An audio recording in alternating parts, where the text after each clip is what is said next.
so I would like to call this meeting to order. Members of the public are advised that our meetings are webcast live by the City of Hamilton and temporarily archived on the city's website. Other individuals and the media may also be audibly and/or visually recording this meeting. All electronic devices should be switched to a non-audible function during committee meetings. Madam Clerk, are there any changes to the agenda? Yes, Mr. Chair, there are changes to the agenda. We have an added communication item, a correspondence from Peer Ranger, Let's Remember Adam, respecting item 10.1. Item 7.1, the intersection control list, just to note that there is a typographical error just on the agenda cover page. Wards 9 and 14 should read wards 9 and 8.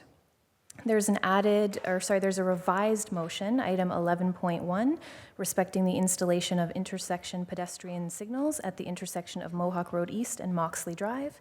And there's an added notice of motion, item 12.1, respecting the installation of elevator cameras in 181 Jackson Street West and 95 Hess Street South. Thank you. And Councillor Vanderbeek on the agenda. Thank you, Mr. Chair. Just a note, I have a meeting in my ward at 2:30, so I have to leave at 2. I will come back if the meeting is still going, but for quorum purposes, I can't change that meeting.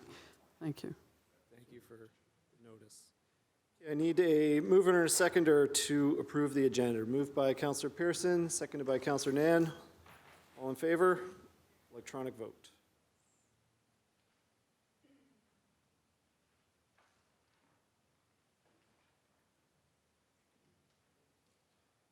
Thank you. Get a conflict on the agenda, Councillor Ferguson?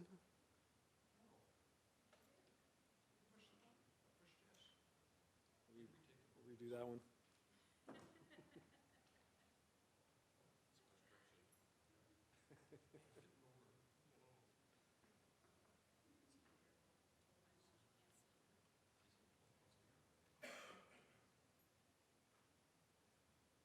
Thank you. Declarations of interest. Are there any declarations? Seeing none. Approval of the minutes of the previous meeting. Councillor Jackson, I understand you have a motion you'd like to introduce to amend the minutes from January 13th.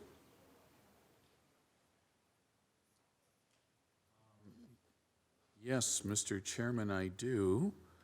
Moved by myself and seconded by Ward 5 Councillor Chad Collins. To item 7 of Public Works meeting minutes 20-001, respecting feasibility of implementation of digital automated information system at the Lincoln Alexander Parkway in Red Hill. And I believe, Mr. Deputy Mayor, Mr. Chairman, that the therefore be resolved, the housekeeping matter is in 7, and in the whereases have been, a couple of the whereases have been deleted, and that has been amended. Legislative Coordinator Davenport to reflect that accordingly. So it's there before everyone. Moved by myself, seconded by Councillor Collins. Housekeeping matter, as you said. Thank you. Thank you, Councillor Jackson. So that will require an electronic vote. Oh, sorry, Councillor Pearson. Thank you. I appreciate Councillor Jackson raising. So just a clarification, Madam Clerk, then the corrected version is here, or is it the corrected version what we received at, well, we can't receive it at council yet. It goes to the next meeting, right? So through you, Mr. Chair, the correction was actually made at council, so I've simply requested Councillor Jackson to make the same amendment to the minutes. That's what I wanted to be sure. I just didn't understand it. Okay. The whereas statements in the item belong to a prior motion, so they just simply need to be removed. The actual resolution was correct. Okay, thank you. Thank you. So it's moved by Councillor Jackson, seconded by Councillor Collins. All in favor?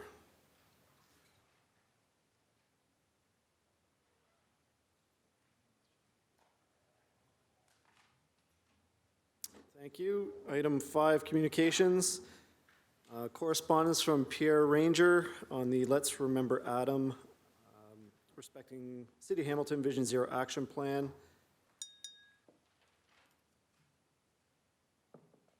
Through you, Mr. Chair, if we could just go Find a glass. back to item 4.1 and just do another vote to approve the minutes as amended. My apologies. Thank you. So minutes as amended, moved by Councillor Nan, seconded by Councillor Ferguson. All in favor?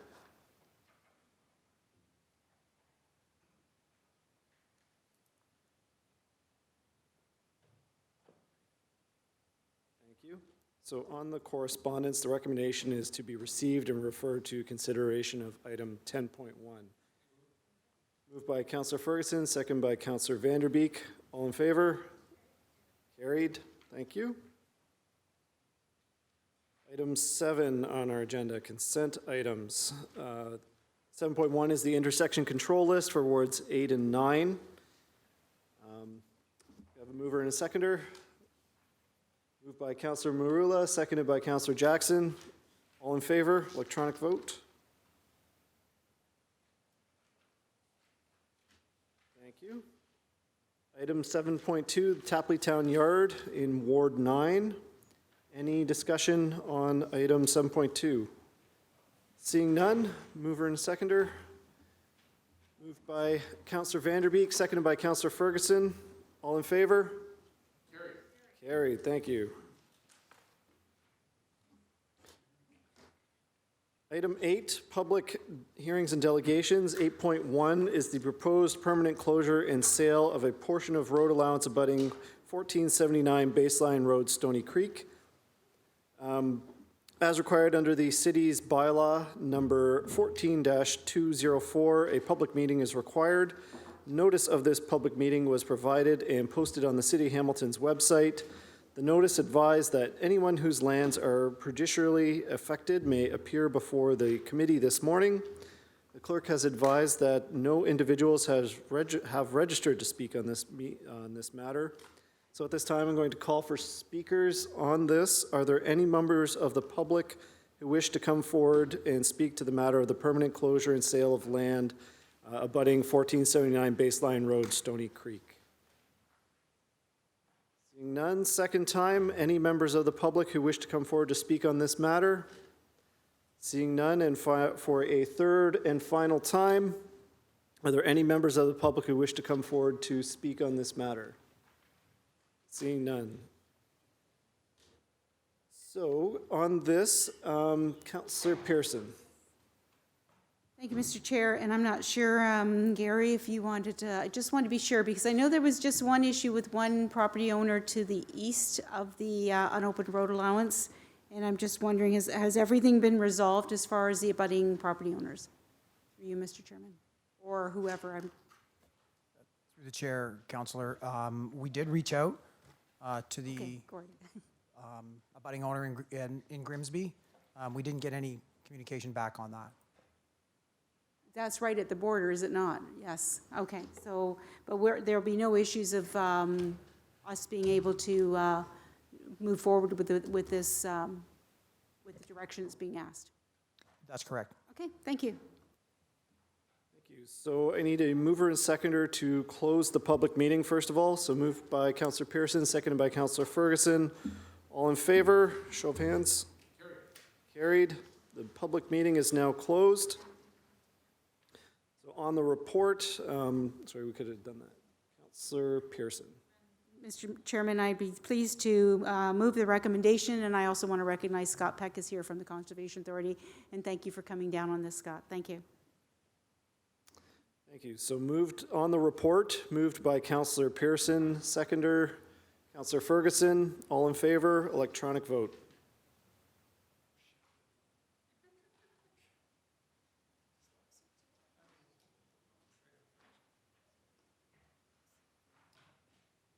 Thank you. Moving on to item 9.1. I believe we have a staff presentation for the Presto adoption. I'd like to call upon Nancy Purser, Manager of Transit Support Services, to present respecting the Presto adoption.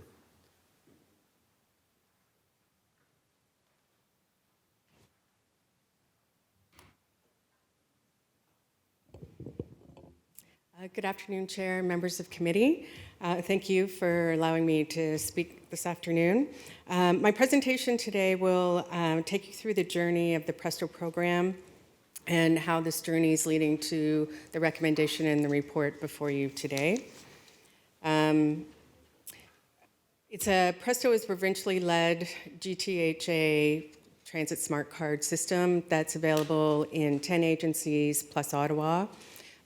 We have Presto. It is written in our provincial gas tax agreement. that we needed to implement Presto in order to continue to receive our $11 million annually. The inception, it actually started before 2006, but the actual agreement council entered into in 2006 was a 10-year agreement. We began accepting Presto. It was operational in Hamilton in 2011. We had a one-year contract extension 2016 to the end of 2017 in order to work out what was going to happen in the next 10-year agreement that council approved in 2018. And we're now into that agreement that is with us until 2027. So as part of the previous agreement, there were a number of outstanding items that Presto had agreed to address early in the life of the new agreement. So they have subsequently addressed most of the items. We now have a third-party vendor network that Metrolinx owns and operates, and they've entered into with our council's agreement an exclusivity agreement with Loblaws and all of their brands. So they're currently in 30 stores, 30 shoppers in Hamilton, 9 Fortinos, but our customers can access any of the 400 Shoppers Drug Mart throughout the GTHA. We now have a UPass solution. Starting in May 2019, Mohawk got on board, but prior to that, we implemented it in 2018 with McMaster University, both undergrad and graduate students, as long with Redeemer University College. They are now on this program. It's called a voucher program. They manage it. They basically send a voucher to their eligible students who then log into Presto, redeem their voucher, and are then able to load the pass on their card. There are self-service devices that are available at Go Centers. So there's a 36 Hunter at James Street, and there's also one at McMaster University. Limited use media, or LUMS, is available on the TTC, and that it has not been widely spread yet as it is technology dependent, and we are currently still using our old devices, so we can't quite use them yet. Specialized transit, there is now an app for that. They have recently released an app on Wheelstran for Toronto, so that they have over 2,000 taxis that they utilize to help provide their service. It has been successfully implemented, and we are working closely with Presto to move that to Hamilton, hopefully by the second quarter of this year. So these are the main outstanding items that they have addressed as we go through this. Under the agreement, we also have new requirements. The biggest one, of course, is our cost increase that council is aware of. By 2021, we will be paying 9% commission. 6% of it relates to a core service. 3% relates to a managed service on our equipment. Well, they will maintain all of that. Currently, there's a schedule available that has all of our buses being installed with the new devices by September 2020. We are in soft launch right now, where we've had 3 buses just recently installed, and we're in testing mode to see how well the devices perform on the street and what impacts, if there's any differences that the customers may experience. And of course, through the new agreement, there is a requirement to achieve an 80% adoption rate 1 year after the installation, which is approximately September 2021. As a reminder, in regards to Presto and the value that it offers, it's a purchase price of $6, which can be viewed as an insurance policy. Presto, if you register your card, you do not lose the value on that card. You can transfer it to a new card, but it keeps your money secure. If you lose or wash or throw out by mistake your ticket or your monthly pass that's paper, it's lost. There is no replacement. You have to buy it again. When you purchase the card, the cost is recovered after 8 rides. So assuming people are paying cash, they now have the option to pay a reduced fare. It's about 8 rides. Card's warranted. If it breaks, there is no cost to replace it. Like if it stops functioning, not if it breaks, but if it stops functioning, there's no cost to replace it. Again, the value card. And the card allows for seamless travel right across the entire GTHA, and if you can get there into Ottawa as well. It replicates council's fare policy, so whatever council has approved, we can mimic it on the Presto card for the most part. And when you use Presto, you will pay the lowest price that is offered under City of Hamilton's fare policies. When you tap on and you're using your balance or ePurse, there's a number of different ways. You get a 2-hour transfer that's automatically written to the card, and you can continue to tap on until that 2 hours is over, and then you will be charged again. Council in 2013 approved a weekly loyalty program, which basically, after 11 rides between Monday to Sunday, is capped, and you are not charged any more rides that you've taken. So this offers flexibility. It offers flexibility to customers that use transit a lot but don't necessarily have the entire value of a monthly pass right at the beginning of the month. It offers flexibility to people who normally travel with a monthly pass, but they're going to be on vacation. They are still rewarded for consistently using our transit system. And over the course of a 4-week period, we'll pay approximately the same as a monthly pass if they use it consistently.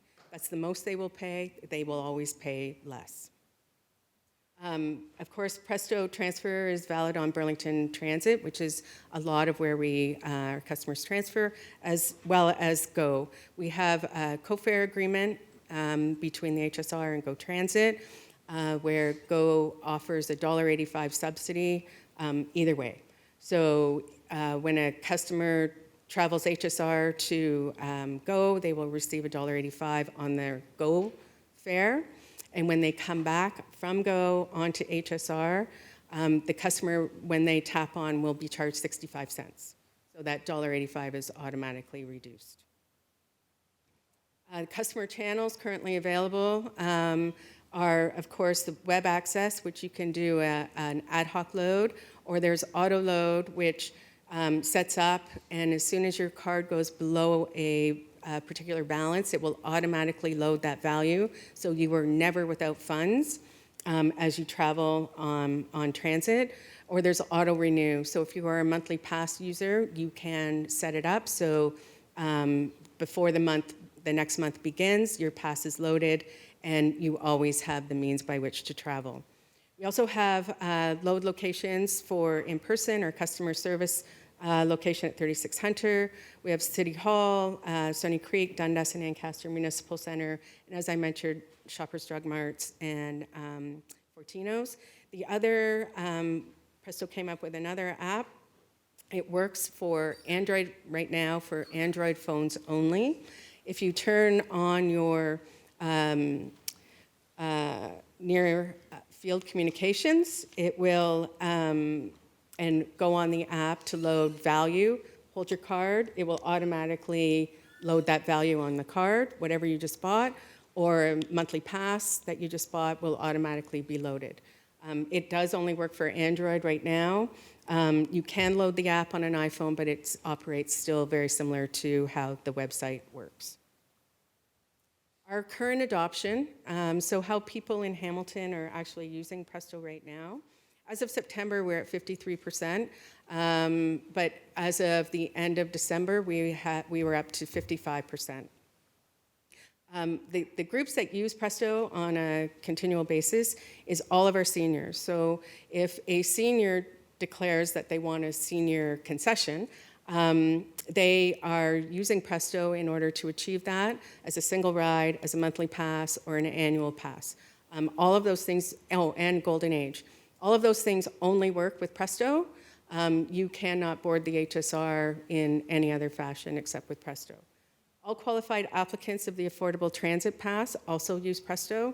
They purchase their Presto card, and allowing them to do that has given them the freedom to load at different locations. They are only approved for a short period of time, so they do have to come to our office. But in the interim, they can go to a Shoppers, or they can now load online. As I mentioned, McMaster, Redeemer, and Mohawk are all now on the UPass. And organically, our customers are moving on their own. We have not done any marketing or education in regards to Presto in a number of years. So we have 56% of our adult ticket fares are now paid with Presto. 36% of those using monthly passes are paid with Presto. And if I contrast that to where we were the last time I was here, we had 40% paying tickets and 24% paying passes using Presto. So just organically, people are moving. They're finding that it's easier, and it may have an indicator of what other transit agencies are doing, because most of them have moved away from their paper media. The biggest improvement that's happened is, and it just happened in October of 2019, transit agencies have been pushing for this for a long time, is the removal of the $10 minimum load requirement. That minimum load requirement is removed only for in-person transactions, because it is a hard-coded programming requirement in the back end, so on the website and on self-service devices. But in person, we can offer different levels. So people can now choose if they're getting a replacement card and they just need a ride home, need to finish the ride, they can load just the value of one ride. If they've lost their card and they have a ride already, they can just pretty much buy the card and wait for the transfer to come. So this is a big improvement that has just recently happened. With the new equipment that Presto is currently installing, and they've made it so that it is future protected. So we have all this functionality that they know could potentially be available. And they bought us equipment that will accept it, and they're working on a lot of that functionality now. One of the things we will see pretty quickly when we get the new equipment is the stored value. Right now it's 24 hours you load or you do anything on Presto. It's a 24-hour window before you can pick up a load or see what's happened on your card. And that's the current equipment utilizes Wi-Fi. It's only turned on when it gets back to the garage. The new equipment is cellular-based. So it will be connecting much more frequently to the back end. So they have mentioned a 4-hour window by October of this year. We should see that improvement being made to our customers. The next phase that they're going to be opening is open payment, mobile or wallet payments. They're going to be piloting that in the summer of this year. And with a rollout expected in by the end of 2021, October of 2021, we should have it throughout the entire GTHA, where we can utilize debit and credit. They are also going to be looking at mobile ticketing and barcoding together. And this is something that we may be able to utilize as it comes online with our social agencies. It's not quite developed yet. They're looking at an initial rollout in March of 2021 to see what that would look like. And the last thing they're going to do is account-based ticketing. And basically what that means is we have more of a Presto credential, and it'll operate more like your debit or credit card, where value is no longer stored on the card. You can put it in your wallet, you can use mobile payments, you can do a lot of things, but they're not looking at that. That's part of their last phase. They're going to start looking at that in February 2022 and potentially roll out in 2023. So having said all of that, leading up to this and that journey and where we are is why we're presenting the strategy to you today. That gives us the time that we need to address and advise our customers that this change is coming, and will give us time to achieve the adoption rate that is required under the agreement. We want to provide a lot of notice. We understand, we know that this is a big change for our customers. They have been buying paper media in the form that they have for a very long time. So we want to give them enough time to understand the change, provide the communication, education materials required that show them various options in getting a Presto card and how to load it.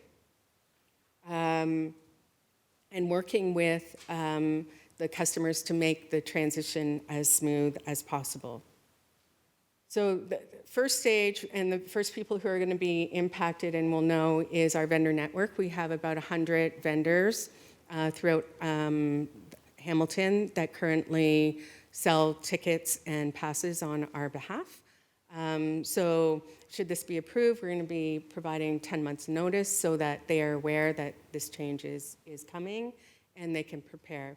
This will put all of all the vendors in Hamilton, save and except Shoppers Drug Mart or Loblaws brands, on the same playing field. As currently there are some vendors who can't sell tickets and others who can. This way everybody's on that same playing field. Again, the only place that we can sell retail ticket Presto is through the Loblaws brand, based on the agreement we entered into with Metrolinx. So again, to summarize how we plan to roll this out is we would remove the paper passes effective June 1. So basically the pass you purchase in May would be the last one that you would buy via paper. We would look at removing paper tickets, day passes effective September 2020. Kind of lines up with our the next fare increase under year 5 of the 10-year strategy. And we save money having to do any reprinting. It also provides our customers 6 months notice that we're moving this, but it also provides more notice because we will continue to accept these tickets until December 31st of 2020. And we will, in 2020, introduce a special purpose ticket that all of our social agencies will be able to access. We currently deal with approximately 130 different agencies right now, delivering them passes and tickets. So we know who they are and we can work closely with them to make sure that their needs are met and that they can still continue to support their clients. And we will continue to offer those tickets until Presto has come up with a suitable alternate that social agencies can see replacing tickets for them. Questions? Thank you, Nancy. Do have a speakers list. Questions for Nancy? Councillor Ferguson. Yeah, thanks, Mr. Chairman, and welcome, Nancy. Nancy, Metrolinx made the use of Presto in Hamilton compulsory, which is conditional on gas tax revenues, did they not? Yes, they did. Okay, and refresh my memory, as I hear you talking, it struck me that there was about $1 million, I'm going to guess the number, $1 million available to implement Presto, but it would come in the form of extra gas tax revenues coming to us, which did not happen. Is that also correct, or did I dream that? You did not dream that. So, when we brought forward the report in regards to the 2017 to 2027 10-year agreement, at that time, the province had announced that there would be a doubling of the gas tax funds available. And so we had built that in, not totally, but we had built that into our report, saying that we would we need to pay more money to Presto, but the doubling of the gas tax would help ease that on our levy. Okay, so we still have that shortfall? Yes, the doubling of the gas tax did not happen. Okay, and so we're still compulsory to, even though they didn't do what they said they're going to do, to use Presco?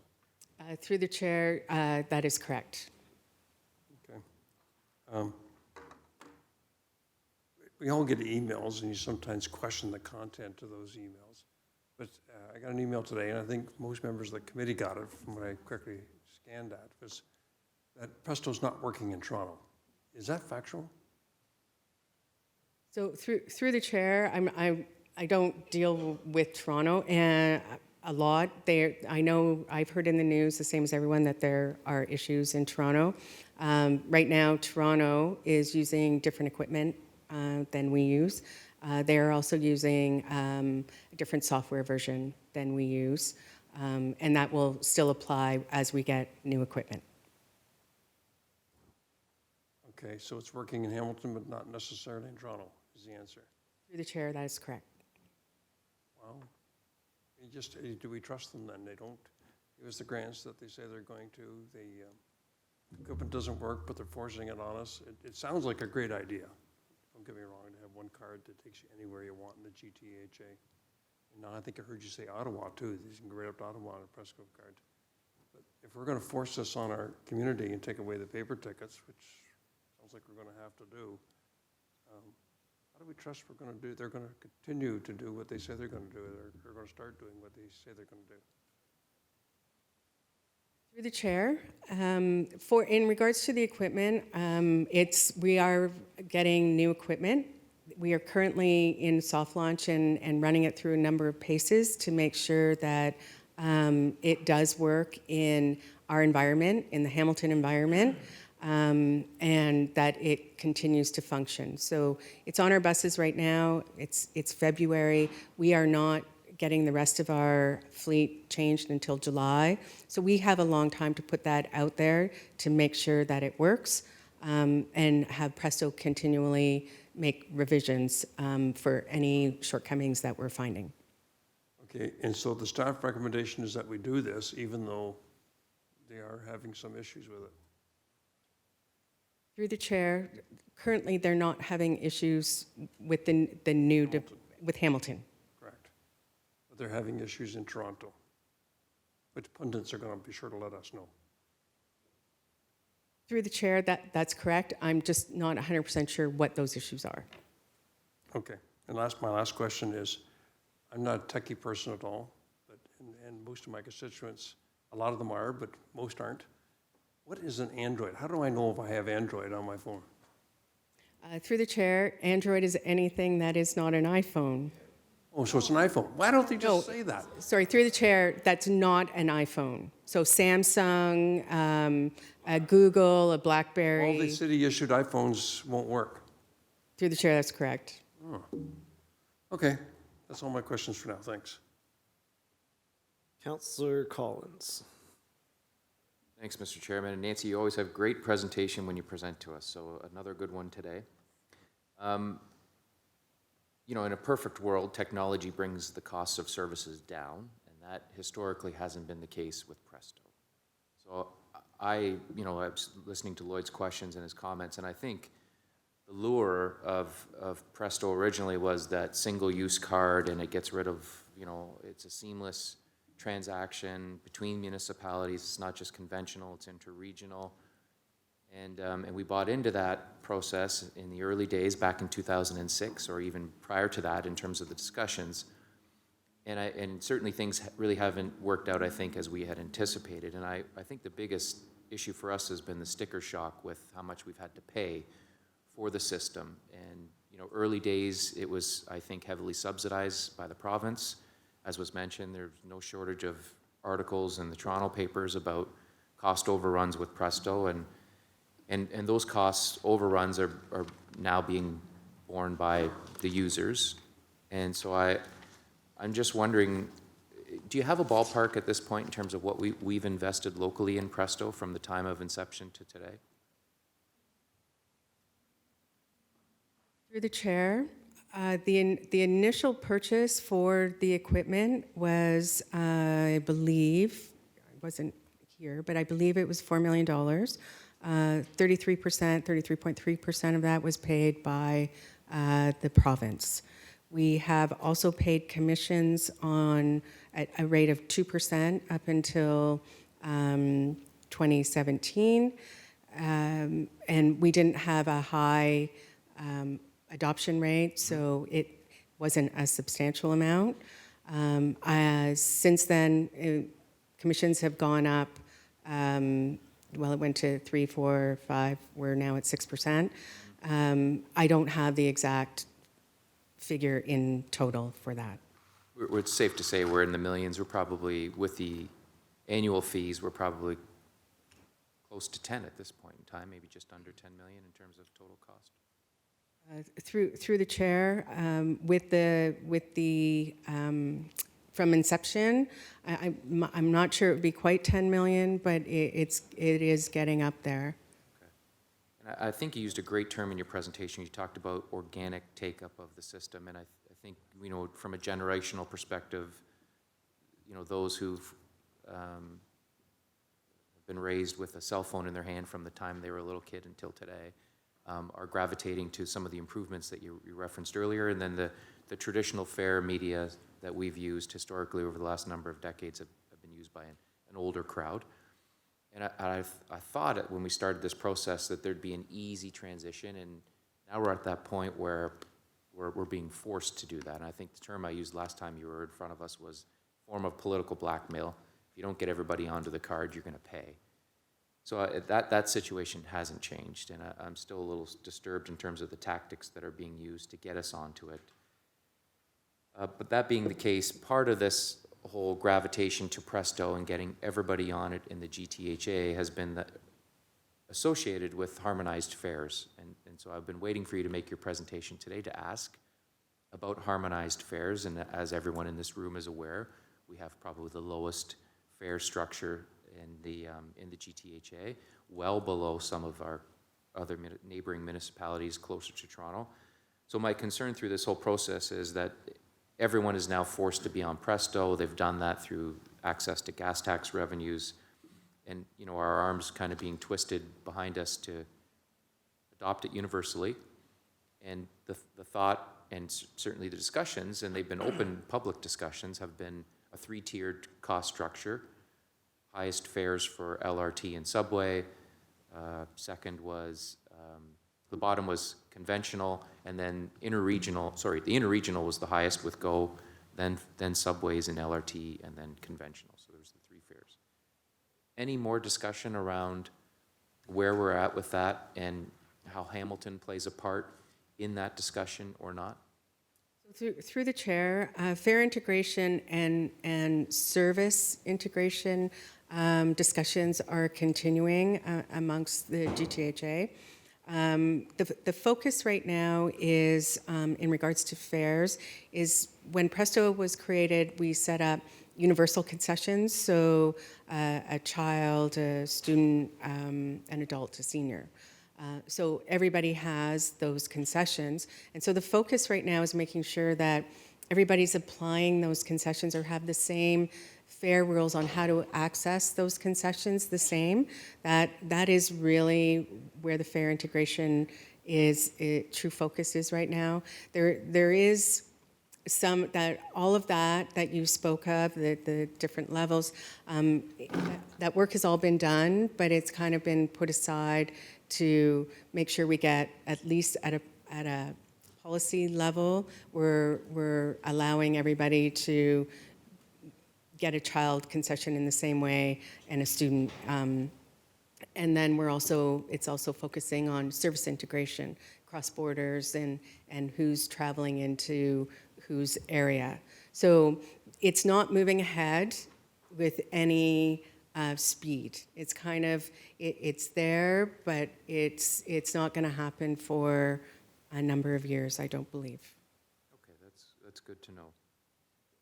The other question I have is related to the upload of transit costs and services to the province. So certainly lots of attention with Mayor Tory and Premier Ford around the the future of Toronto's transit and who pays, and by extension, who gets to plan those investments. So there's a lot at stake for them, especially with some of the dollar figures that you look at. Hard to imagine how Toronto does, much of what they have on their books by themselves, as has traditionally been the case with conventional transit. Are we a part of those discussions, much similar to the fare integration and that GTHA conversation with fares? Are we also part of the conversation at the table that you sit at with the upload of transit services to the province, or is this, for now, strictly a GTA issue? Through the chair, I'm going to have Debbie answer that one. So through the chair, we currently aren't directly involved with those conversations, Councillor, around the uploading of where transit's going, specifically around Toronto. What I do sit on is the transit, the GTHA Fare Integration Forum, which are all the leaders across the GTHA as we start talking about integration. So more from an information perspective of what they're doing, how that is rolling out, but as far as actively discussing how that uploading is happening in Toronto, it's more from an information perspective more than an actual participation in those discussions. Okay. So I'm going to turn to one figure and then I'll give up the chair. If,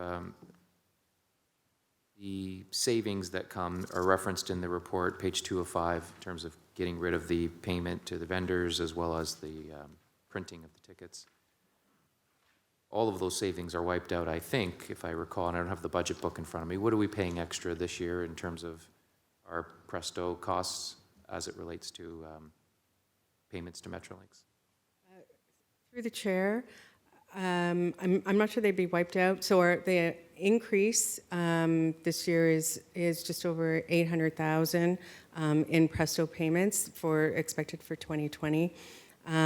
So should this be approved, it will just help mitigate the amount that commission is going up. Okay. Those are all my questions. Thanks for the answers, Nancy. Thank you. Councillor Jackson. Thanks, Mr. Chairman. Manager Purser, always good seeing you. Nancy, if you could go back to slide 3, and in sequence, I'll just get to the end of your presentation with some questions I have. Nancy, I always felt this was a forced marriage and always had some reservations about it. And so let me just ask you, on report 9.1, before I get to your various slides, you're asking for the strategy for legacy paper removal be approved. What if committee and council were to say no to that? Would you carry on doing what you're doing? And Mr. Chairman, you would come back then if hypothetically committee and council said no, we want to keep the bus tickets and we want to provide the business opportunities for the 100 vendors in our community and for those that can afford still a $6 Presto Pass. If we turned it down hypothetically, would you come back next year and try again, if you will, Mr. Chairman, through you, so I can understand the process and your recommendation?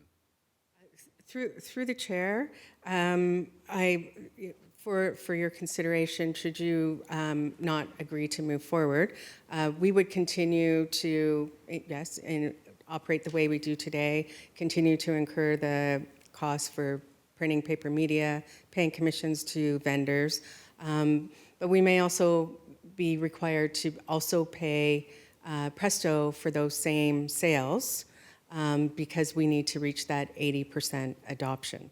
So we will pay twice for that same revenue that was generated. In addition, the software that we're currently using to manage our paper media and our sales to vendors is totally at the end of its life. We've kind of sewn it together, bandaged it as much as we can. But should we continue with this, we will need to invest some money to develop new software that will handle it. How long approximately would the current system take us, Mr. Chairman, through you? Another year, another 2, not holding you to it, or is this one of these things, Councillor, we need to get out of this now or else I need to invest in some new equipment as soon as possible? So through the chair, sooner rather than later, that software needs to be replaced. So if we were continuing to do this, we would be looking at finding or developing software today. I see. Yes, Mr. Chairman. Delvedo, did you Oh, yes, want Director, please. that? So through the chair, just to build on what Nancy is saying and in response to your question, Councillor, it's not just about today, it is also for the remainder of that 10-year agreement that we have based on our revenues that we're projecting until the end of the 10-year transit strategy. So the longer that we do not attain that 80% adoption rate, that is just incurring additional costs that we are paying, as Nancy said it, in simplest term, double for maintaining our legacy fare media in the form that it is currently today. Okay, thanks, Director. And when you both, for those that may be listening in on the live stream, Nancy, when you keep using paper legacy, you're referring to the bus tickets, correct? Through the chair, both the bus tickets and the monthly And the paper monthly pass. passes, correct, just so, it's a nice fancy term, this legacy paper media. But anyways, okay, just want to make sure any and everyone could understand exactly what we're talking about. Does the TTC still have their tokens, Mr. Chairman, through you, Manager Purser? Through the chair, tokens have been removed at the subway level. They, I was speaking with them today, and they still have tokens available on their system, but they have been removed from the subway. And and I'm not asking you to speak for Toronto, but again, like Councillor Ferguson, and similarly concerns from Councillor Collins. So if Toronto's maintaining its TTC, on its TTC, the Toronto Transit Commission tokens, that means then they are extending as well the cost, as you and Director Delvedo just mentioned to me. By the longer you don't remove it, the additional cost continues. Mr. Chairman, through you, I really want to understand this clearly, Nancy. Through the chair, TTC has a different agreement with Presto than the 905 transit agencies do. TTC started with Presto later than we did, and they entered into a totally separate agreement. So they have different software, different equipment, and different rules around adoption. But their token would be the equivalent of our monthly pass and our bus ticket, if you will, Mr. Chairman, through you? So through the chair, technically, yes, it's similar, it's a legacy, right? It's a legacy type media. Okay, on this slide, so has the HSR then, within all the budgets, Transit Day, you presented budgets, everything is budgeted for, Mr. Chairman, both now and into the future? Or are you be coming back to council saying, well, now that we've got this agreement and the forced marriage we're in, Councillor Jackson, you know, we didn't account for this in our budget, but now that we're part of the agreement, we legally have to have additional monies in our budget. So through the chair, we have, this has been included in our budgets and in the multi-year business budgeting program. So it is there. Okay, slide 7, please. Nancy, Mr. Chairman, couple of more, 2 or 3 more quick questions. So the second bullet point and the first dash. Now, let me clearly understand this, because as you know, Nancy, this community may be one of a kind in Ontario. There might have been others that modeled after us and emulated us. The Seniors Golden Age Pass. That was implemented for 80-plus seniors to ride the entire system free all year. Can they still do that, or is there now they each have to pay this $6 cost, Mr. Chairman, through you? So through the chair, Golden Age, they paid the $6 for a card, and they travel the entire system free every day, the whole time we are in service, and that is the only time they ever pay. They never pay again. It's a one-time fee. So within Hamilton and the HSR, which the Golden Age was set up for, they're still riding free all year everywhere, correct, Nancy? Through the chair, that's correct. It's the network and the entire GTHA system that, like everyone else, they pay the $6 card. So through the chair, the $6 card is a one-time fee, so even our Golden Age customers can use that same card on other transit agencies.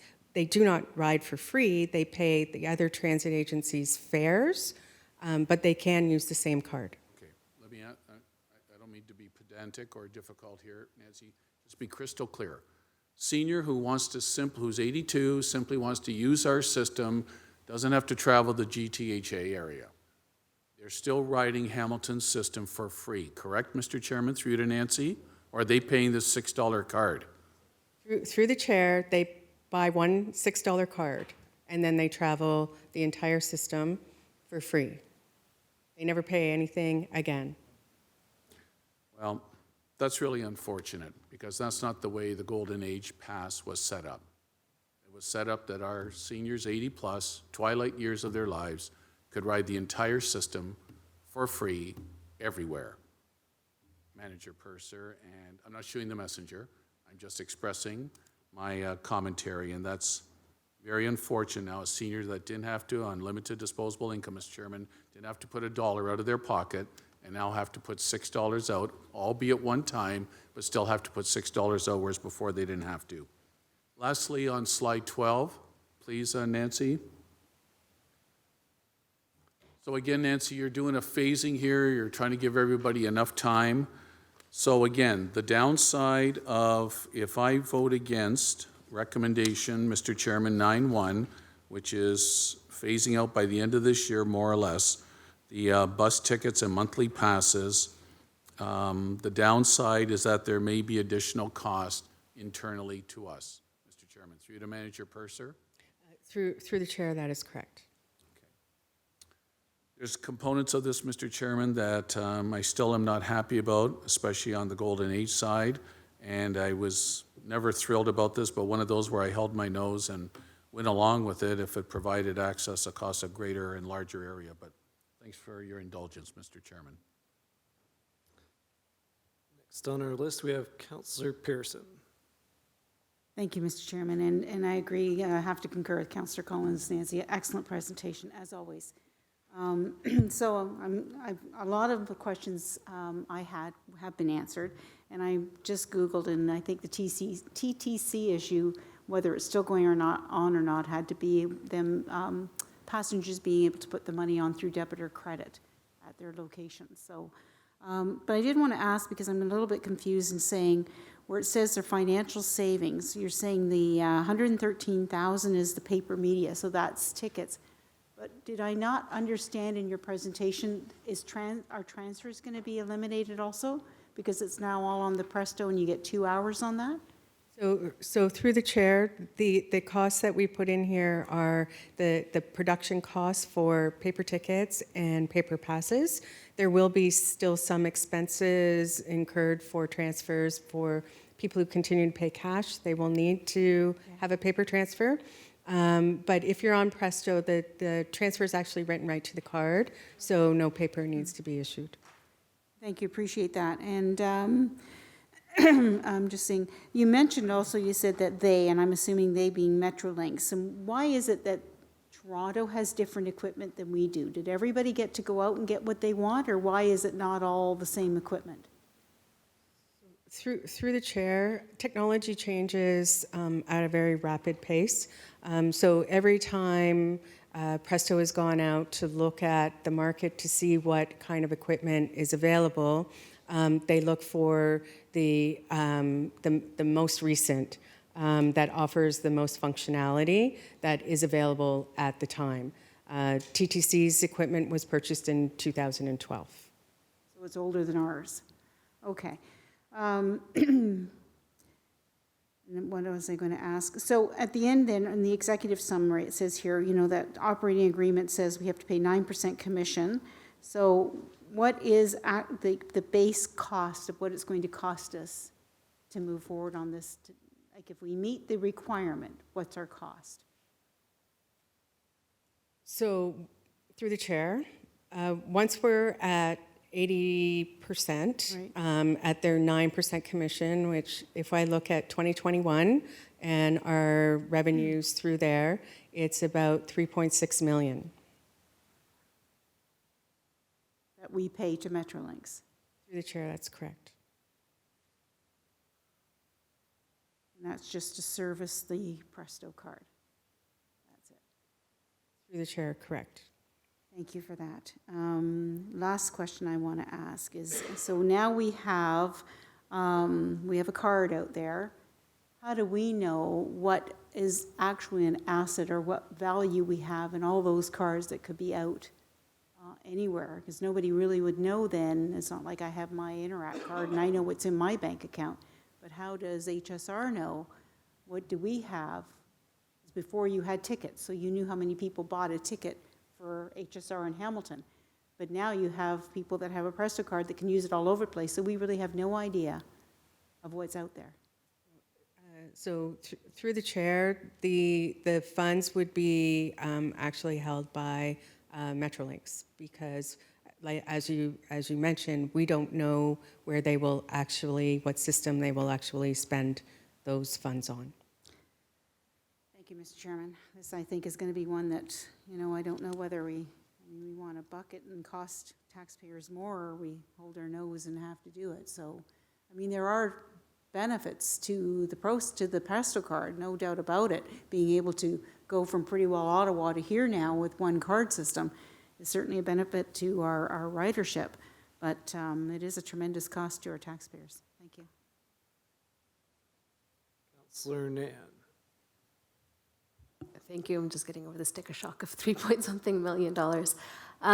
So the two other questions that I had, thank you for your presentation. Through the chair, you touched on in your presentation. One was the special purpose tickets. So our social service agency partners who provide residents an opportunity to participate in their programs and have their transit fares covered is still a service that we'll be providing municipally through the HSR until Presto advances their technology to be able to do that through a card system?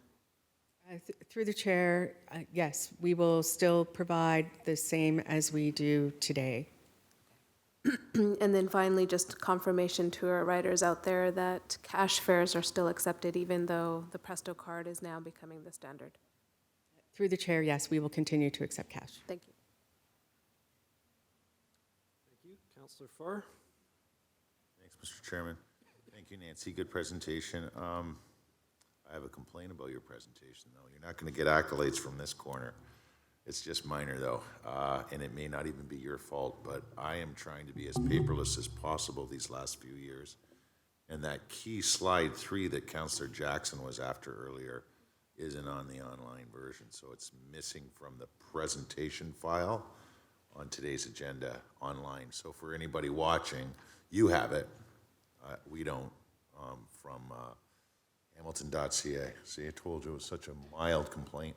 I just have, I want to go right back full circle. It looks like I'm the last speaker, and it's been mentioned a few times, but our first speaker brought it up. Did I hear you say, through you, Chair, that you're not really well-versed on what happened in Toronto, but you are aware, I'm sure, that it was Toronto's Auditor General that came up with, I think it was like 30-some-odd findings of problems. Nothing stands out that, I don't expect you to be well-versed on Toronto's problems, but that we might possibly encounter. I heard you say earlier that we're doing fine here in Hamilton, but is there a possibility that some of those problems that the Auditor General found in Toronto may pop up here and cost us money? One of the big things I felt, Mr. Chair, was, people in TO are tapping those cards all the time, and it looks like they're paying, but they're not. So no revenue was coming in. Yet the machines themselves were saying there was revenue coming in. So anything jump out at you that we need to look out for? So through the chair, we are doing our own due diligence to make sure we are collecting the revenues owed to us from Presto. And the new equipment and the way it will be monitored will ensure that the equipment's online, or we're notified it's offline and can change off that particular vehicle so we can continue to collect revenue. We have stringent processes to look at our back end and our settlement reports to make sure we are collecting the revenues that we are supposed to be collecting. Today, our equipment is, and the software we use, the version is different than TTC. So it is robust enough that we know we are receiving what the customers are paying. Were you a different vendor then than Toronto? So through the Writing the chair, software? through the chair, no. It's the same, so yes and no. So Accenture is their partner, that Heine is the middle person between the equipment providers and the software. Our software is dependent on our equipment, which is Talos Devices. And TTC uses a totally different software, hardware provider. Okay, so on the hardware side, when the Auditor General in Toronto found all those problems, it was hardware, not software problems?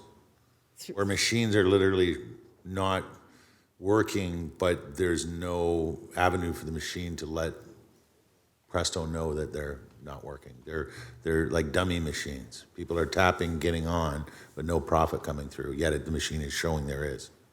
So through the chair, I don't have the details, and I really can't speak to the details of their, the issues Toronto's having. So, Although, through the chair, Debbie may have an answer. So through the chair, I don't have an answer specific around the issues that Toronto is experiencing, but to Nancy's earlier point, our own due diligence from respecting our current equipment and our processes we have in place to make sure that we're verifying that we are collecting fares and getting the right information from Presto is in place, and we've been relying on that and our checks and balances, so we are getting the fares that we are collecting, that the equipment is collecting fares, and that those reconciliation is happening to ensure that we are receiving those fares. And just a quick point on the presentation, it's misnumbered or misordered online. So we went from 3 to 5 and then back again. So it is, that slide is there, but it's just not following sequentially. okay. And the numbers. I thought I saw, well, wait a minute. My 3 is your 3. It's somehow, But it comes in after 5. okay, well. Sorry. I'll take that back. Thank you. I will retract my earlier comments. Great presentation, thank you. It kind of is a rock and a hard place, as many have been concerned since even before my time about the system, but it is what it is, unfortunately. Thank you. Thank you, Mr. Chair. Thank you. I'm just going to hand the chair over to Councilor Marula. I have 3 questions. So first of all, I just want to make sure that I have the numbers right here, the budget implications. So to accept the recommendations that are before us, we're looking at $113,000 savings through the reduction in paper media and an additional $365,500 through eliminating the commissions to vendors. So it's roughly about $500,000 in total annual that would be saving. Is that Through the chair, that is correct. And we will be paying, I think the number was 3.6 million is the commission to Metrolinx, regardless whether we continue with legacy media or not. So through the chair, the 3.6 million is 80% of our expected revenues in 2021. And the whole agreement here, that 80% requirement, that is a part of the, where is it here? The operating agreement with Presto that we've already signed and entered into, is that correct? Through the chair, that is correct. And that operating agreement was required of us as a municipality by the provincial government under the threat that we would not receive the gas tax if we didn't enter into that agreement, correct? Through the chair, it is written into our gas tax agreement that we must participate in the Presto program. And could you give me, or maybe somebody in the front bench, approximately what is that annual gas tax transfer? Through the chair, it's approximately $11 million. So the risk that if we don't hit that 80% a year after this new equipment is implemented, that we risk losing $11 million to our gas tax? Through the chair, no, we will not lose that because we do have Presto. Okay. So we will not lose the gas tax funding. It's a matter of paying commission to Presto for revenues that aren't being generated through the Presto equipment. So we'd be paying those revenues regardless? So if we don't hit it, we're paying the revenues. If we do hit it, then everything's on Presto. Through the chair, that's correct. And the promise was double the gas tax, so from $11 million, the original promise would have been $22 million. Is that true? Through the chair, that's what we anticipated when the province announced that in early 2017. So based on the province's broken promise, we're losing out on $11 million every single year. Through the chair, that's correct. One question on the Presto system is the question of the cards themselves. Are they in the future looking at like a tap to pay, like Google Pay or Apple Pay, so that you don't need an individual card at all? Through the chair, that is one of the functionalities they'll be looking at when they start to look at account-based ticketing, and that's out in 2023.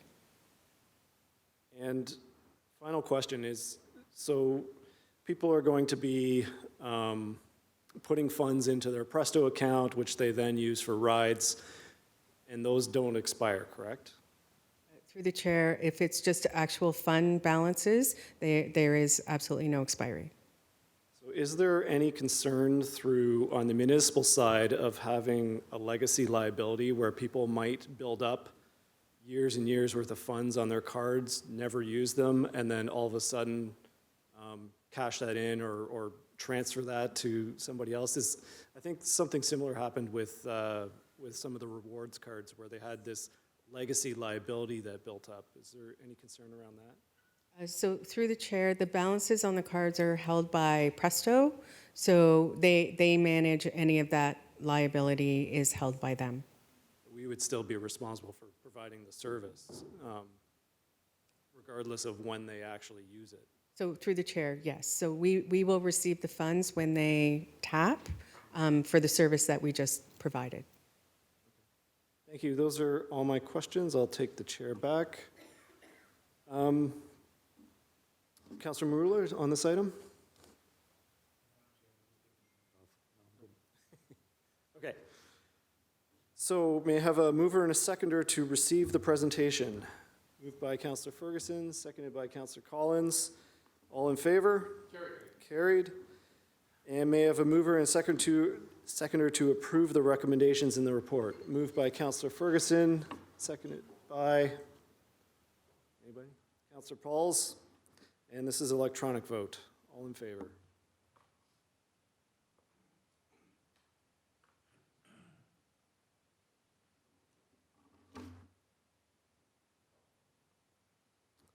Thank you.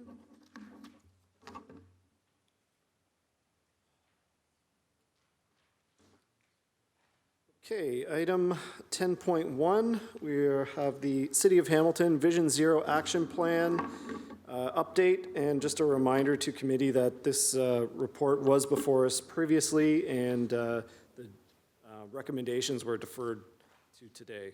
So any discussion on item 10.1? Moved by Councillor Farr, seconded by Councillor Collins. I do have a question, and Councillor Ferguson as well.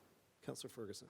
Okay, I'm just looking at recommendation A, and I don't know if this question goes to David or to Edward, but it says the Hamilton Police Services Board be requested to review the feasibility of implementing a dedicated citywide traffic enforcement unit. I think that's already done. They did it at their budget presentation, and the cost is about $800,000. So that's in the hands of council now to decide whether, and we're awaiting information on how much offsetting revenue there'll be from the fine side. But I don't think we need to recommend that since it's already been completed. Comments? Director Soldo? Thank you to the chair, to the councillor. This was an item at the time of the report that was written. Since it's been done since that time frame, it's really up to committee and council to decide if you still want to have this as a formal recommendation or not. I don't know why it'd be necessary because we've already got it. And you know, there's 7 more officers is what the Police Service Board recommends for the traffic unit. And we'll be debating that probably sometime this month onto whether we do go ahead and set the recommendation or part of it or send it all back. So I don't think it's necessary to put a recommendation out again when it's all, what they were asking for here is already complete.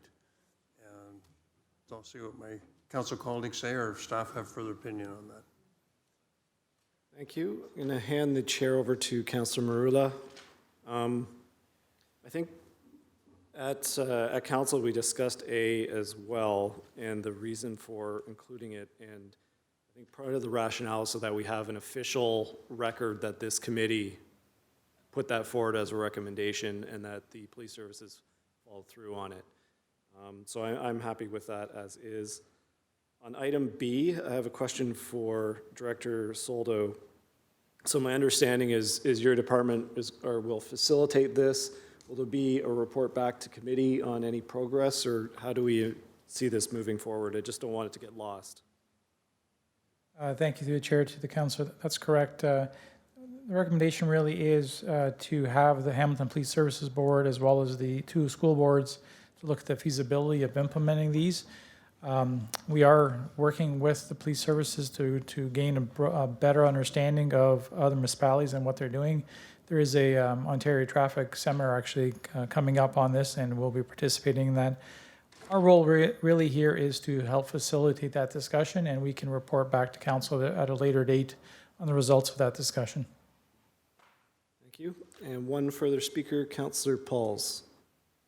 Yes, I need, in consultation with the Integrity Commissioner Officer, I need to declare the recommendation of a conflict, as my son is a police officer with the Hamilton Police. That'd be A and B? Yes, A and B. Thank you. Thank you. So seeing no further discussion, may I have a moved by Councillor Farr and seconded by Councillor Collins. So all in favor, electronic vote.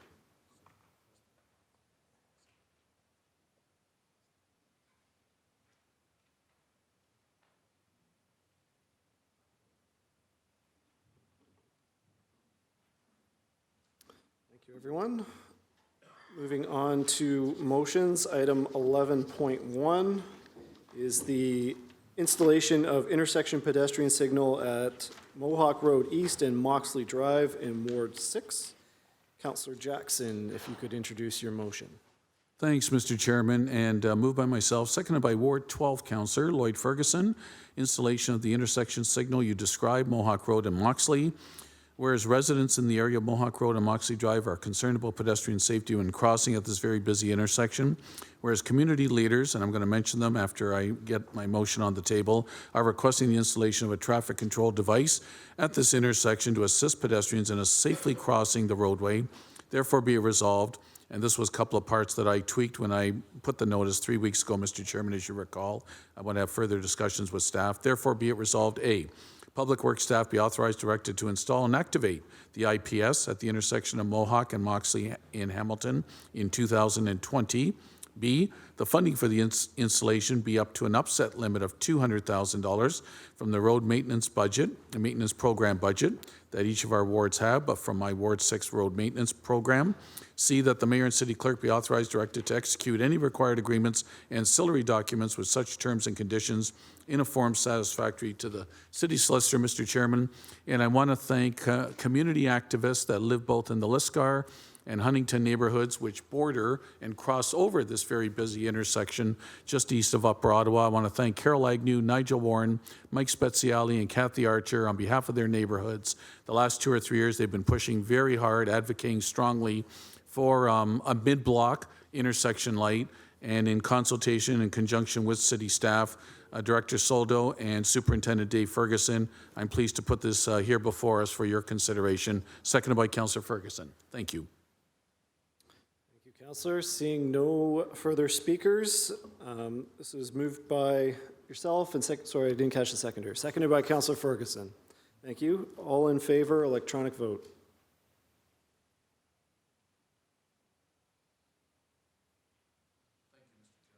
Thank you. Item 11.2, the removal of a Norway maple tree at 11 Star Avenue. Councillor Collins. Thanks, Mr. Chairman. Mine's very simple. As is noted in the whereases, this tree was planted by the city many decades ago. It has historically been trimmed by the city through its grid process, and most recently, we started doing surveys and found that this one is on the property line between the public portion and the private portion, and the residents were quite shocked that we were not in a position to take it down. So the motion is fairly straightforward. I usually have one or two of these a term where the property line is through the tree itself. This one happens to be more private than public, but it is right on the line, and so it is in front of you for your consideration, and I have Councillor Marula as my seconder. Thank you. No, any speakers on this? Seeing none, so moved by Councillor Collins, seconded by Councillor Marula. All in favor?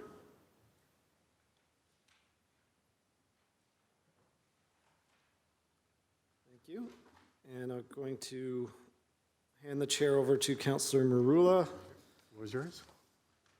So this item 11.3 is the replacement of a play structure at Ridgemount Elementary School. This was a school that was rebuilt as part of the HWDSB's revitalization and accommodation reviews. So at that time, the play structure was removed. So these are funds from the Ward 8 Area Rating Reserve to rebuild that play structure. And there's no operation impact, as this was an existing structure that's simply being replaced. So the motion is before you. By yourself, seconded by, I will second it, or Councilor. Seconded by Councillor Pauls. Councilor Pauls, all in favor, and it's a recorded vote. And that carries. Almost. All right then. Provide you with the chair back. Actually, you can keep the chair for 11.4. We have another motion. Yep. Oh, my apologies.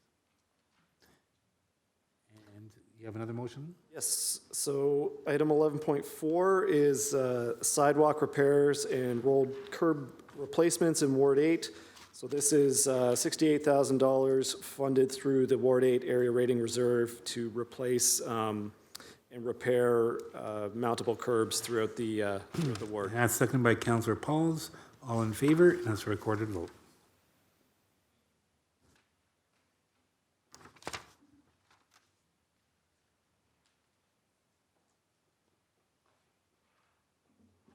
And that carries. Thank you. And I'll take the chair back. And Councillor Farr. Mr. Chair, moved by myself, seconded by City Housing Hamilton President Chad Collins, that I waive the rules in order to allow the introduction of a motion respecting the installation of elevator cameras at 181 Jackson and 95 Hess South in Ward 2. Just on the timeliness of the necessity. They're building the elevators now. They're replacing them as we speak. My apologies. It's all area rated funding at about $7,800.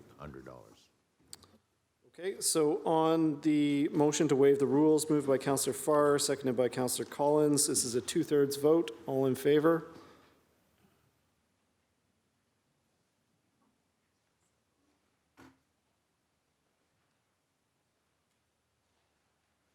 Thank you. And Councillor Farr, did you want to speak to the motion?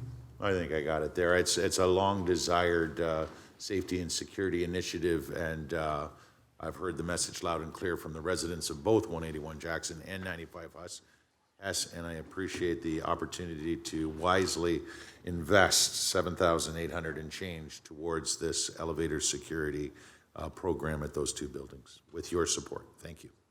Thank you. So moved by yourself, seconded by Councillor Collins. All in favor?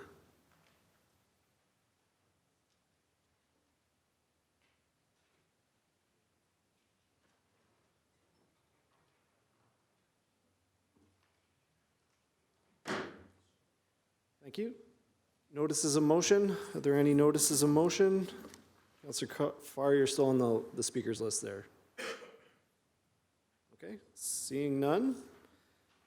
On the general information, nobody else? Okay. So I need a mover and a seconder to approve the amendments to the outstanding business list. Moved by Councillor Pauls, seconded by Councillor Farr. All in favor, electronic vote.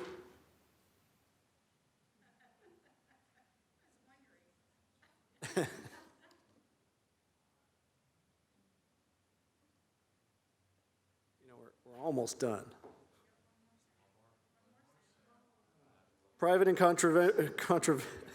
confidential closed session minutes. Does anybody need to go on camera for this? Seeing none. So may I have a mover and a seconder to approve the closed session minutes of the January 13th meeting as presented? Electronic vote. All in favor? Through you, Mr. Chair, who are the mover and seconders? Oh, I'm sorry. Councillor Marula, seconded by Councillor Jackson.